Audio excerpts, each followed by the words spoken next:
Je viens de littéralement gagner une semaine de travail en automatisant la migration d'une librairie à une version majeure avec l'IA. Elle a modifié plus de 255 fichiers sans que j'aie besoin de rien faire. C'est juste incroyable ce qui s'est produit ici et j'ai envie de te partager l'histoire de cette modification. Alors tout commence avec Next Safe Action que j'utilise dans Kodeline, ma plateforme de formation, qui a décidé de migrer de la V6 à la V7. Et qu'est-ce qu'il y a de nouveau? Eh bah tout simplement à peu près tout. Tout a changé dans cette version. Ce qui fait que l'intégralité de mon code et alias, par hasard, plus de 255 fichiers devaient être réécrits complètement dans mon application. Et je vais te le montrer tout simplement parce que tu vois que ici j'ai fait la fameuse migration. Donc là, j'ai migré ce fichier avec la dernière version de Next Safe Action. Comme tu peux le voir ici dans le package.json, je suis passé à la version 4. Ce fichier-là, je l'ai corrigé avec les nouvelles features. Donc ça, c'est mon fichier de base. Et tu peux voir que tous les fichiers qui utilisent ces server action, donc là, si je cherche n'importe quel fichier, tu peux voir que tout est rouge. Tout doit être refait. Tout doit être modifié. Donc, cette mise à jour m'a fait beaucoup de mal. Et je me suis dit, c'est quand même pas possible de devoir faire un travail aussi ennuyeux que de venir manuellement choisir chacun des fichiers et de venir changer 2-3 trucs par fichier. Parce que c'est une migration, c'est une nouvelle mise à jour. Et donc, je me suis dit, avec Cursor, j'arrivais à venir sur un fichier comme celui-ci,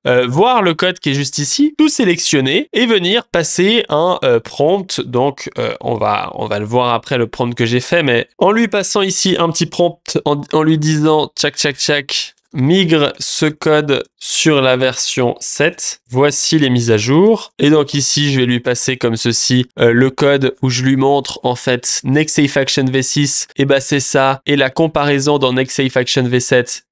C'est ça. Et donc là, l'usage en V6, l'usage en V7. Et comme ça, normalement, quand je lui demandais de faire ça, on peut voir que même s'il m'a... donc là, j'ai un prompt assez léger, mais tu verras que j'ai fait un bien meilleur prompt. Il va réussir à remplacer ça par schéma, à remplacer ça par action et corriger à peu près mon code comme tu peux le voir. Donc, avec un prompt correct, donc là, j'en ai fait un YOLO un petit peu, il est capable de refactor la majorité des fichiers. Et je me suis dit, c'est assez simple parce que je sais quel fichier je dois refactor. Je dois refactor tous les fichiers qui s'appellent .action. Donc, tu vois que j'en ai beaucoup et tous ces fichiers doivent être refactor. Et malheureusement, Cursor ne possède pas, à l'heure où je parle, des features qui permettent de dire, moi, j'ai tous ces fichiers-là à refactor, tous les fichiers action, j'ai ce prompt et j'ai envie que tu appliques ce prompt-là à tous ces fichiers qui sont juste ici. Vu qu'il n'y avait pas cette feature, au début, j'ai abandonné. Je me suis dit, cette mise à jour, elle peut bien aller se faire voir et j'irai la faire quand je serai au bord de la dépression,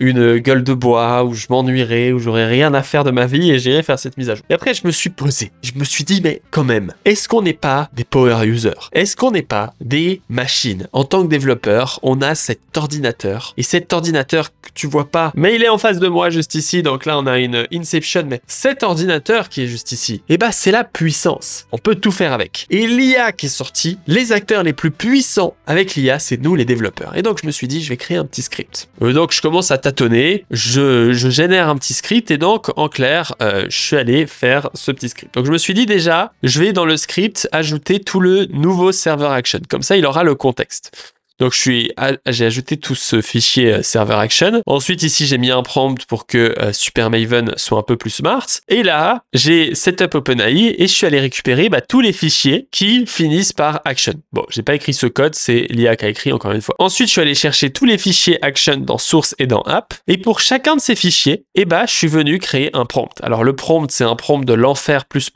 Tu es un expert, tu dois faire ça. Voici la V6, voici la V7, voici des exemples de refactor, voici comment on fait en V6, voici des exemples équivalents en V7, voici mon fichier, voici un exemple de ce que tu dois faire parfois pour les cas précis, et voici ce que tu dois retourner. Et après, je lui dis, voici le fichier que tu dois modifier, et donc là, je vais prendre les 255 fichiers qu'il doit refactor, et je vais lui dire, voici le fichier que tu dois retourner, et prends ce fichier, et il faut que tu me retournes un fichier valide. J'ai utilisé GPT-4o, et du coup, j'ai exécuté ce code sur tous les fichiers. Alors, l'avantage, c'est que je suis retourné en arrière là pour avoir la modification qui puisse être faite. Et donc, on peut lancer refactor.mjs pour module.js. Et donc là, tu peux voir que j'ai rajouté un petit timeout pour pas qu'il aille trop vite, pour pas démonter mes limites d'API OpenAI.